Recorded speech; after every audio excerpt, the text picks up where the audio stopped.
Alright, so I just watched the end of Oak Street, and honestly, this might be one of my favorite surprises of the year so far. If you haven't heard much about it, the end of Oak Street is a sci-fi dinosaur thriller directed by David Robert Mitchell, starring Anne Hathaway and Ewan McGregor, I'm hoping I said that right. The basic premise is honestly pretty insane. After a mysterious event, an ordinary suburban neighborhood is suddenly transported into a prehistoric world. So you've got normal houses, streets, families, cars, and then dinosaurs. Kind of like Jurassic Park without the people knowing there's dinosaurs. And right away, that was what sold me on this movie, as well as, of course, Anne Hathaway's in this fucking movie, so yeah, why not? Because let's be honest, dinosaurs have kind of become synonymous. I can't fucking talk. Because let's be honest, dinosaurs have kind of become synonymous with one franchise. Whenever Hollywood says we're making a dinosaur movie, you immediately think Jurassic Park or Jurassic World.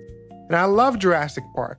The original is obviously one of the greatest blockbusters ever made. And the Chris Pratt ones are kind of okay. I mean, the first one's good, I will say. But after a while, you start wondering, can we do anything else with dinosaurs? And the end of Oak Street basically answers that question with, yeah, actually we can. Something original and something different. What I really liked about this movie is that it doesn't feel like it's trying to copy Jurassic Park. Obviously, the comparisons are going to be there. You've got dinosaurs, families trying to survive, massive creatures running around. The Spielberg influence is definitely there too, especially with the suburban setting and the 80s atmosphere. It's really leaning into the 80s creative vision, but the actual concept itself feels fresh. Instead of bringing dinosaurs into a theme park, instead of creating another secret island, instead of genetically engineering an even bigger and angrier dinosaur, let's not talk about the ones that we've heard before. What if you just took a normal neighborhood and dropped it into the dinosaurs world? That's a very simple idea, and a lot of movies have probably kind of done that. There's something genuinely unsettling about seeing this completely familiar environment suddenly become dangerous.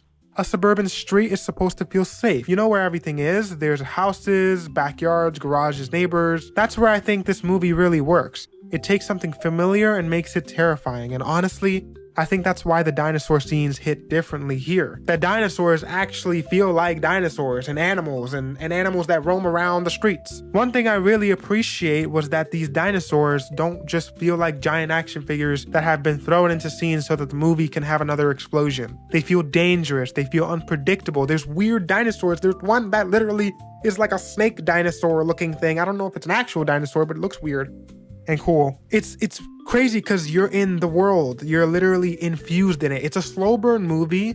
The movie starts off 30 minutes in with barely anything about dinosaurs, but then once they come, oh my goodness, it's so good. A lot of dinosaur movies are about humans having control over dinosaurs and then obviously losing that control, but the end of Oak Street flips that feeling. They don't have control over the fucking dinosaurs. These people aren't the ones in charge. They don't have some massive corporation behind them, a futuristic facility or a perfectly designed dinosaur containment system. Jurassic Park. They're just trying to survive, and that makes the whole thing feel much more tense. I kept thinking, yeah, this is what I want from a dinosaur movie. Make them scary again. Make me feel like I have absolutely no idea what is going to happen. It's also weirder than I expected, and I think that's another reason I like this movie. David Robert Mitchell is the director of It Follows, and if you've seen that movie, you know he's really good at creating this weird, uncomfortable atmosphere where something just feels slightly off, and you can feel some of that here, and you can also feel that Spielberg energy that I said before with the lights. The lighting in the movie is so great, and the actual costume design, the set design, it looks awesome. This isn't just, oh cool, dinosaurs are attacking the neighborhood, run. There are mysteries here. How did they get here? What is this weird light? What's going on? There's also some secrets that are kept from the trailers that are in the movie, which is super cool. By the end of the movie, something crazy happens. That's what I'm alluding to with the mysteries in the movie. And yes, there are strange moments when you're trying to figure out exactly what you're watching and where the story is gonna go. And I liked that. I didn't want this to be completely predictable, which is great. The movie has this mixture of sci-fi, survival, family drama, mystery, and dinosaur action that shouldn't necessarily work as well as it does here. And even when the movie gets a little messy, I was still interested. I wanted to see where it was going. I love the cast. The cast helps this whole thing. Anne Hathaway and McGregor, I'm just gonna say his last name, are also a big reason why the movie works. I mean, let's be honest, Anne Hathaway is on a generational run this year, because this could have easily been one of those movies where the human characters are just there to run from dinosaurs, but no, they actually have connection towards them. I was feeling the story within this dinosaur movie. The family dynamic gives the movie more weight. Anne Hathaway and McGregor do a good job of making these characters feel like people dealing with much more than just dinosaurs, which sounds ridiculous when you say it out loud, but that's kind of what makes this movie work. It's a movie about dinosaurs, obviously, and the whole weird, mysterious factor of it, but it's also about this family being forced into an impossible situation and having to deal with each other while everything around them completely falls apart. Now, there's a dog in the movie, which is kind of the center point of this movie, and it's funny how the whole movie kind of goes with the dog plot point.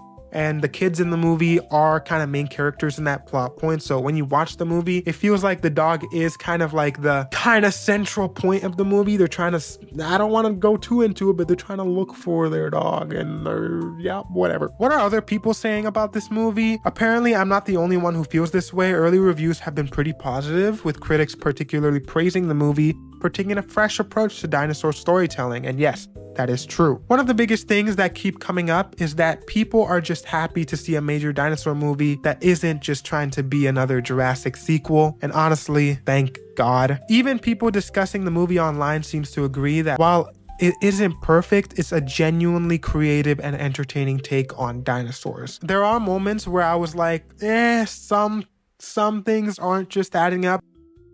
Choices. There's some character where I was like, why is she doing that? Anne Hathaway's character is like sometimes doing too much or doing too little in the movie. And I'm just like, why would you do that instead of just doing this? Like, you know, it's kind of just like, whatever. But that wasn't taking away from the actual movie itself. It was just a little nitpick that I had. And for me, the end of Oak Street was entertaining. The atmosphere was amazing. Dinosaur sequences obviously were great. And I like that the movie was actually trying something different. And in a time when so many big movies feel like they're built from the exact same blueprint, I appreciate a movie that has an idea and actually commits to it. At the end of the day, I think that the end of Oak Street is exactly the kind of blockbuster I want to see more of. It's weird, it's tense, it's fun, it's got dinosaurs, it's got Anne Hathaway, generational run by the way, but more importantly, it understands that dinosaurs don't have to belong in one franchise. You can put them somewhere different. You can make them scary, you can make them mysterious. We can take a normal suburban neighborhood and turn it into a prehistoric nightmare. And that's exactly what makes this movie feel fresh. If you're a fan of dinosaur movies and you've been waiting for someone to finally do something different with them,